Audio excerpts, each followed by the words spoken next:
देश में मुद्दों की भरमार है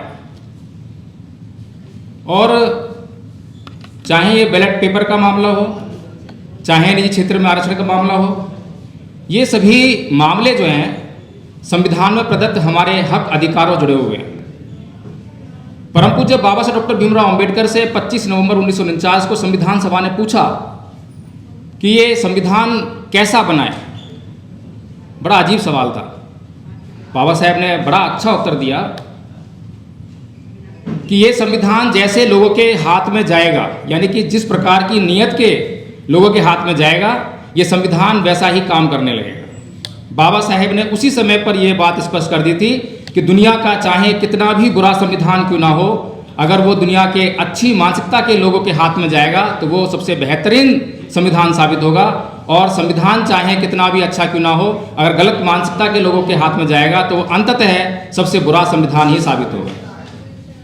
परम पूज्य बाबा साहब डॉक्टर भीमराव अंबेडकर अपने इस स्टेटमेंट के माध्यम से देश के लोगों को ये आगाह करना चाहते हैं कि इस देश में केवल मुद्दों का मामला नहीं है, इस देश में मानसिकता का मामला है।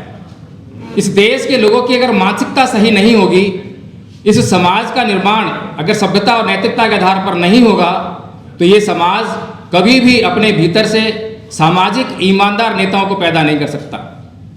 तो ये केवल सत्ता में जो लोग बैठे हुए हैं उनका मामला नहीं है, ये मामला बहुत गंभीर है। सत्ता परिवर्तन तो हमने बहुत देखा है, लेकिन सत्ता परिवर्तन के बाद जो व्यक्ति सत्ता में आता है उसका चाल चलन हमें वैसा ही देखने को मिलता है जैसा पूर्ववत था। उदाहरण हमारे सामने भी हालिया है। हम दिल्ली में रहते हैं और दिल्ली में हमने बहुत बड़ा परिवर्तन देखा। दिल्ली में कांग्रेस सरकार चल रही थी यूपीए की, और उसके खिलाफ ऐसा ही एक आंदोलन खड़ा हुआ जो अभी हमने पूर्व में देखा जंतर मंतर पर, और तख्ता पलट हुआ, सत्ता परिवर्तन हुआ। और उस आंदोलन में जो मांगे थी, जिनके हाथ में सत्ता आई, वो मांगे फिर दिखाई नहीं दी और जनता भूल गई उन मुद्दों को कि कौन से मुद्दे थे। लेकिन इसी तरह से मैंने कहा कि डिप्लोमेटिक लोग जो हमेशा वो बातें करते हैं जो लोगों को पसंद हो। अगर यहाँ पर सारे लोग केवल एक ही महापुरुष को मानने वाले होते तो केवल एक ही फोटो यहाँ पर लगती, इतनी सारी नहीं लगती। इसलिए डिप्लोमेसी हमारे लिए हमारी समस्याओं का निदान नहीं है। इस डिप्लोमेसी से हम देश को और समस्याओं में फंसाने का काम कर रहे हैं। परम पूज्य बाबा साहब डॉक्टर भीमराव अंबेडकर अगर मानसिकता की बात करते हैं तो ये इस देश के लोगों की मानसिकता की बात है, केवल नेताओं की बात नहीं है। नेता और बुद्धिजीवी कहाँ से आएगा? हम में और आप में से ही पैदा होगा। अगर हमारी मानसिकता खराब है तो वो बुद्धिजीवी जो होगा वो बेईमान साबित होगा, जो नेता होगा वो बेईमान साबित होगा। इसके लिए परम पूज्य बाबा साहब डॉक्टर भीमराव अंबेडकर 1950 में संविधान को लागू करवाते हैं और 6 साल बाद एक और निर्णय लेते हैं, और वो निर्णय है धर्म परिवर्तन का। परम पूज्य बाबा साहब डॉक्टर भीमराव अंबेडकर बुद्ध की शरण जाते हैं, क्योंकि बुद्ध कहते हैं नैतंग माता पिता कैयरा अये वापी च यातका सम्मा पड़ी हितंग चित्तंग से सोनंग तत्व करे, कि जितनी अधिक भलाई आपका अच्छी दिशा में लगा हुआ चित्त कर सकता है, उतनी भलाई तो आपके माता पिता भी नहीं कर सकते। ये बात भगवान बुद्ध ने 2600 साल पहले कही, आज भी उतनी ही लागू होती है, उतनी ही सत्य साबित होती है। भगवान बुद्ध की कोई भी बात किसी एक संप्रदाय के लिए नहीं है। शायद आपको लगा होगा कि मैंने धर्म परिवर्तन की बात कही है तो मैं किसी एक धर्म की बात कर रहा हूँ।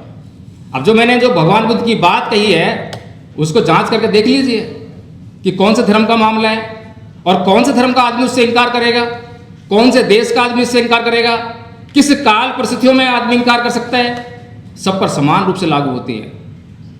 भगवान बुद्ध ने कहा नाही वेरेन वेरानी समन्वित्वाचनं अवेरेन च समन्ति ऐस धम्मो सनातनो। वैर से कभी वैर शांत नहीं होता, अवैर से ही वैर शांत होता है।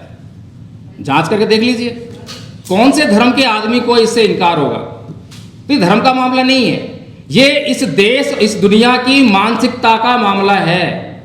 जब तक हमारे चित्त में हमारे मन में काम क्रोध द्वेष मोह लोभ ये सब भरा पड़ा रहेगा, तब तक हमारे समाज का उद्धार कभी नहीं हो सकता।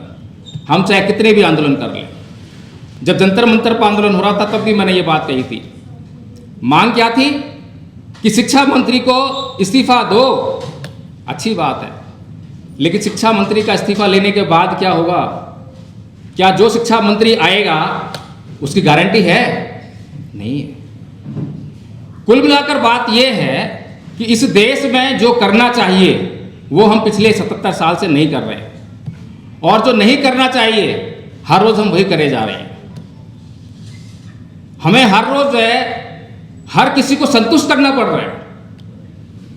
अगर कोई मुसलमान है वो ये कहता है कि ये संसार की रचना अल्लाह ने की है, और मैं उससे कह दूं कि हाँ ये संसार रचना अल्लाह ने की है, खुश हो जाएगा अगर मैं उसकी हाँ में हाँ कर दूं। ऐसे ईसाई धर्म को मानने वाले लोगों की अगर मैं हाँ में हाँ मिला दूं तो वो भी खुश हो जाएंगे।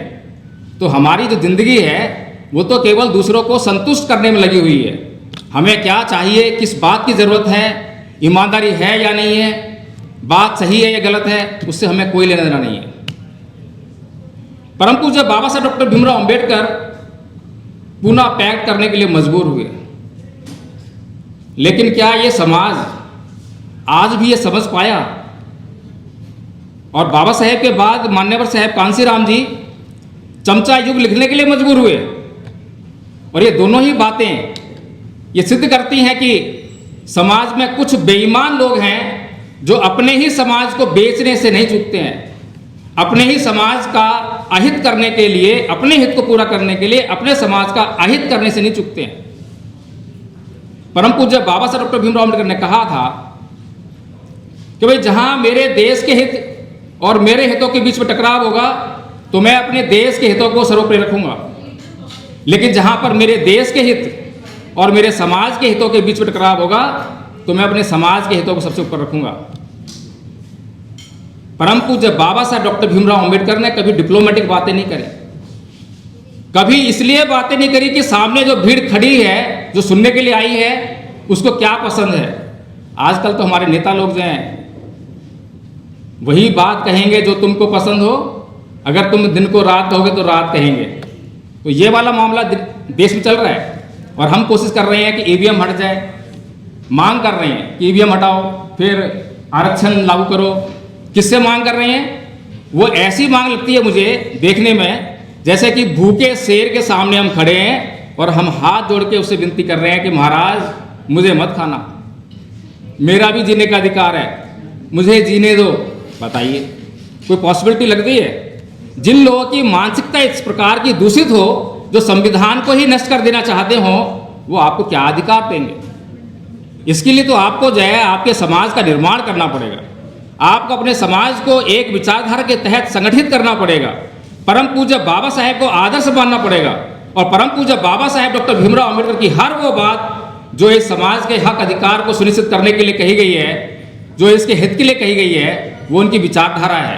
और जो कोई भी व्यक्ति अगर ये कहता है कि मैं अम्बेडकरवादी हूँ और बाबा साहेब की एक बात को स्वीकार करता है, दूसरी बात से इनकार करता है, तो मैं गारंटी से कह सकता हूँ कि वो अपने आप को अम्बेडकरवादी नहीं कह सकता। तो इसीलिए मैं तो यही गुजारिश करूँगा कि अगर वास्तव में हमें अपनी समस्याओं का हल करना है तो समस्याओं की जड़ों पर प्रहार करें, समस्या की जड़ को देखें, और जड़ का जो निदान परम पूज्य बाबा साहब डॉक्टर भीमराव अंबेडकर ने इस देश के लोगों को दिया है, उस निदान की तरफ हम जो ध्यान करें। निश्चित तौर पर इस देश में कोई ऐसी समस्या नहीं है जिसका हम निराकरण ना कर सकें, केवल हमारा ध्यान जो है उस तरफ नहीं है। क्योंकि भगवान बुद्ध ने एक बात और कही, मनोपुबंगमा धम्मा मनोसेठा मनोमया मनसा च पदुठेन भासती वा करोति वा ततो नंग दुखमन व्यक्ति चक्कन वह भैतु पदन। कि मन सभी प्रवृत्तियों का अगुवा है, मन ही उनका प्रधान है। जैसा हम अपने मन में सोचते हैं, जो कुछ हम धारण करते हैं, वही हमारे कर्मों में परिलक्षित होता है, वैसे ही हमारे कर्म हो जाते हैं। तो अगर वास्तव में हमें इस देश की सेवा करनी है, अगर वास्तव में हम देशभक्त हैं, और अगर ये चित्त में धारण कर लिया, तो निश्चित तौर पे हमारी योजनाएं, हमारे कार्य उसी दिशा में होने लगेंगे। तो जरूरत तो केवल ईमानदारी की है, ईमानदारी सोचने की है, ये डिप्लोमेसी से काम चलने वाला नहीं है। सभी को जय भीम, नमो बुद्धाय।